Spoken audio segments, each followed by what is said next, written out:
Respiratory symptoms అనేది like మనకు వచ్చే బేసిక్ కంప్లైంట్స్ దగ్గు, తెమడ, ఆయాసము, తుమ్ములు, వీజింగ్ అంటే పిల్లి కూతలు అని అంటాము. సో ఇవి ముక్కులు కారడం కానీ, కొంతమందికి ముక్కులు కూడా మూసుకుపోతుంటాయి. సో తలనొప్పి రావడము, వాపులు రావడము, సో ఇట్లాంటి రకాల సిమ్టమ్స్తో ప్రజెంట్ అవుతుంటారు. సో దీనికి కారణాలు పెట్స్, లైక్ ఏంటి అంటే పెట్స్ ఒకటే కాదు, పక్షుల వలన కూడా మనకి పీజియన్స్ కూడా మనకి ఎక్కువగా ఇంట్లలో వస్తుంటాయి. సో అదొక పీజియన్ డ్రాపింగ్స్ అంటాం కదా, సో అది రెక్కలైనా అవ్వచ్చు, దాని డ్రాపింగ్స్ అయినా అవ్వచ్చు. దానివల్ల కూడా మనకి ఈ రెస్పిరేటరీ సిమ్టమ్స్ అనేది ఎక్కువ అయ్యే అవకాశాలు చాలా ఎక్కువగా ఉంటుంది. రెండోది పెట్స్, ఎస్పెషల్లీ ఫర్ డాగ్స్ అంటాం కదా. సో ఈ ఏదైతే ఫర్ డాగ్స్ ఉంటుందో ఆ ఫర్ డాగ్స్ వల్ల కూడా మనకి ఆ డ్రేపింగ్స్ ఎక్కడైనా ఉండడం వల్ల కూడా మనకి ప్రాబ్లం ఎక్కువ అవుతుంది. సో వాటికి మనం ఖచ్చితంగా దూరం ఉండాలి. సో ఇంకొకటి ఏంటి అంటే మనము వీళ్ళు ఎక్కడైనా కార్పెట్స్లో కానీ ఈ చుట్టుపక్కల ప్రాంతాల్లో కూడా మనకి తిరుగుతుంటాయి ఈ పెట్స్ అనేది.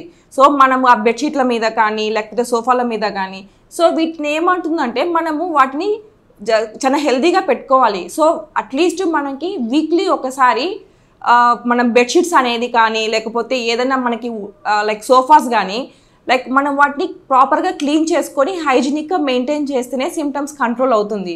మనం మందులు ఎన్ని పెట్టినా కానీ సో మనకి చుట్టుపక్కల ఈ ట్రిగరింగ్ ఫ్యాక్టర్స్ ఏదైతే ఈ డ్రాపింగ్స్ ఉన్నా లేకపోతే పీజియన్స్ అవ్వచ్చు, అది కుక్కలు అవ్వచ్చు, అది పిల్లలు అవ్వచ్చు, ఏమున్నా కానీ సో వీటి వలన మనకు పక్కన ఉండేటప్పుడు మందులు వాడినా కంట్రోల్ అవ్వవు సిమ్టమ్స్ అనేది. సో మనం వాటితో పాటు మందులతో పాటు ఈ జాగ్రత్తలు కూడా తీసుకోవాలి.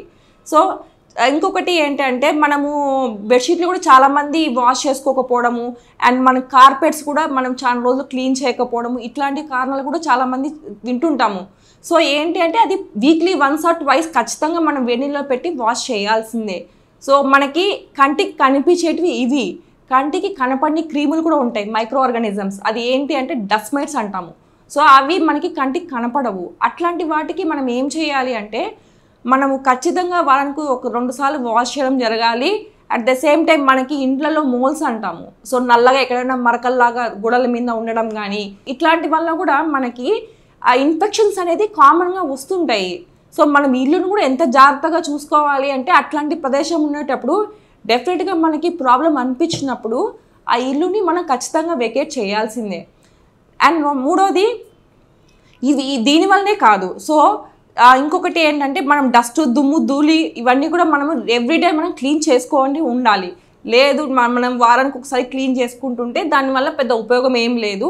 అండ్ దీనివల్ల చాలామందికి క్లీన్ చేసేటప్పుడు కూడా మనకి తుమ్ములు రావడము కానీ ఉన్న ప్రాబ్లం లైక్ దమ్ ఎక్కువ రావడం కానీ ఇవన్నీ ఎక్కువ అవుతుంటాయి. సో మనం వాటిని క్లీన్ చేసుకొని నీట్గా పెట్టుకొని నేను అన్నట్టు హ్యూమిడిఫైయర్ అవన్నీ వాడి సో మనం వ్యాక్యూమ్ క్లీనర్లో పెట్టి మనం సోఫాలు కానీ బెడ్షీట్స్ కానీ ఇవన్నీ మంచిగా మనం క్లీన్ చేసుకొని పెట్టుకుంటే ఖచ్చితంగా మనం సిమ్టమ్స్ అలర్జీ అనేది కంట్రోల్ ఖచ్చితంగా అవుతుంది.